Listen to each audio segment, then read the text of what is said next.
to us, Graeme, in general terms, about where Liverpool are as a club and where they've come even in, the last decade or so, when you think of the Hicks and Gillette days and everything, and Klopp's involvement in that with that. Well, what you'd have to say is that whoever's been doing or involved in the recruitment has done a marvellous job in the last 5-6 years.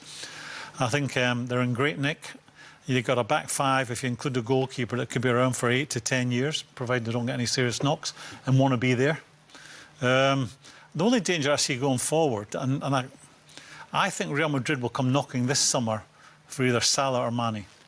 I think they may have a wee bit of negotiating to do with Hazard, but I think that's the level they'll be looking at. Real Madrid would be attracted to both those players.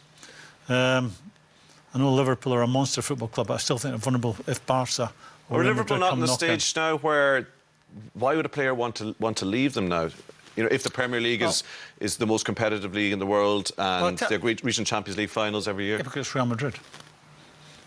Most famous football club in the world, most successful club in this competition that we've seen. And I just think the lure of Real Madrid wearing that white strip. I mean, Liverpool are a fabulous football club, I can vouch for that. To play in front of those supporters just doesn't get any better. You ask most players, and now would agree, that would be the highlight of their season, playing at Anfield. The atmosphere there is second to none. But they're still behind Real Madrid in the pecking order. The way it used to be, if you were Northern European, certainly in my day, if I went to Liverpool, if I could have gone to Real Madrid or Barcelona or Man United or Liverpool, in the 70s, 80s, you were choosing Liverpool. I think it's evolved to be, if you're Latin, you go to Real Madrid or Barcelona, and if you're Northern European, Liverpool and Man U, of course City now, would be maybe your first choice. But I just think for Salah and Mane, that would be the test for Liverpool, because I think they will come sniffing around one of them.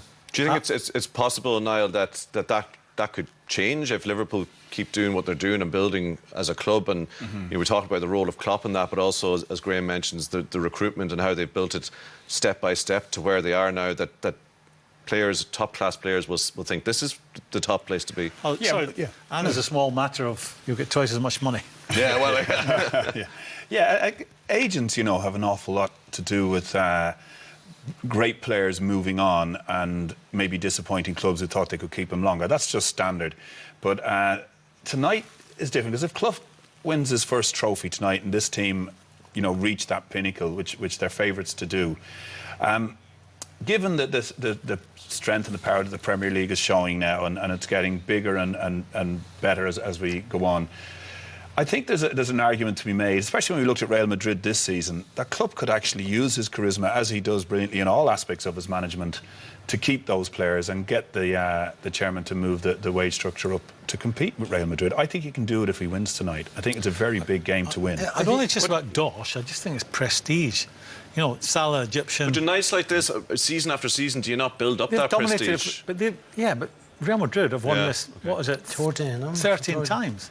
I mean, Real Madrid are still the biggest name in world football. No matter what anybody says, the lure of the white shirt would be far too much for the vast majority of players. What do you think, Brian, and the way that Klopp, who we've just seen there entering the stadium, tries to build this collective idea that we're all in this together and doing something special? I think Liverpool have moved on dramatically in the last 2 years. If you think back to Coutinho gone, and at the time how it was seen to be a bit of a disaster for them to lose their main player.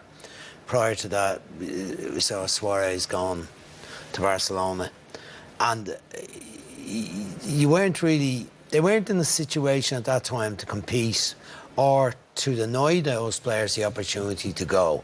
But I think that picture has changed now. The past couple of seasons, without Coutinho, they built an even stronger team. They've used the money well.